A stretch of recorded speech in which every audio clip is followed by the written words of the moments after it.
Okay, so sometimes clients come in and they've got a neck problem and they want you to focus on the upper extremity.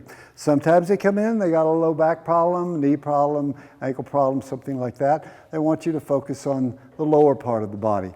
If that happens, I have a set of closing stretches, I call them, for both upper and lower body. So here are the lower body closing stretches. These are phenomenal, and you've got to include these in your practice. I use them in every session. If I have time, I do upper and lower body stretches.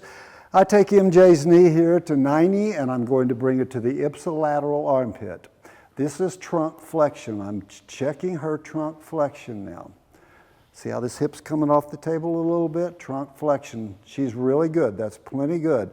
Now I'm going to go over to the contralateral armpit over here. This is when you got to be careful because there can be some problems at the femoroacetabular joint, like femoroacetabular impingement syndrome, articular cartilage stuff, labrum, all kinds of weird stuff. So you don't want any pinching as you come across. So I'm coming toward that armpit right there. How you doing?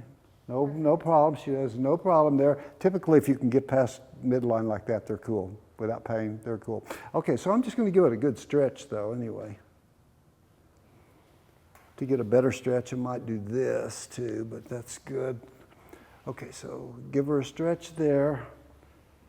All right, so here it was again. Ipsilateral armpit, contralateral armpit. Now I'm going to cross over here, leg like that. I'm coming in with my palm on the ASIS, soft palm on the ASIS, fingers pointing back toward me, get my knee up on the table. That way I'm tight, right? And now I'm going to push at the barrier, stretching piriformis and all kinds of stuff, all kinds of good stuff from that, right buttocks. Okay, MJ, just gently push against me right here. 2, 3, 4, 5, and relax when she does. Counter force. I'm not letting up with my pin hand here. I'm keeping that body weight. Notice how that extended left arm is keeping that hip pinned to the table. I'm going to show you this in real time and after I finish this routine. Okay, so now we cross back over, and this ball of the foot's going to go against the contralateral knee. Now I've got her in this position. Listen, a lot of your athletes are going to be way up here. Don't worry about it. Got to get these adductors. Adductors are a really, really important part of problems with the femoroacetabular joint, low back stuff, SI joint stuff. Got to get these things right.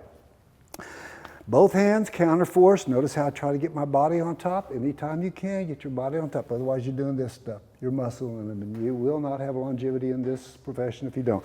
MJ, push that right knee up toward the ceiling. 2, 3, 4, 5, and relax. Gently take it to its next barrier. Up, 2, 3, 4, 5. Take it to its next barrier. Ooh, I love this stretch. Feels good, doesn't it? Come on up. 2, 3. You don't have to worry about impingement out here usually. And relax. Okay, so now I come out of that, and I'm going to do something here. I just want to explain to you real quickly. I'm going to just try to jostle the joints. I'm going to try to jostle the femoroacetabular joint. I'm going to try to jostle the knee, just to get some joint play in there, just to get some movement in there. So actually what I'm doing here is I'm just letting this leg flop against the table. It's the thigh that's making the noise against the table. I'm not jerking on the leg. I'm just letting the back of the thigh come against the table 3 times. That's all there is to that. Now I walk around to the other side of the table and do the same thing. Got that? Let's see it in real time. Here we go. Ipsilateral armpit, contralateral armpit, crossing over, stretching the outer hip, getting the adductors here, and doing the flip-flop. 1, 2, 3. Then you would do the other side.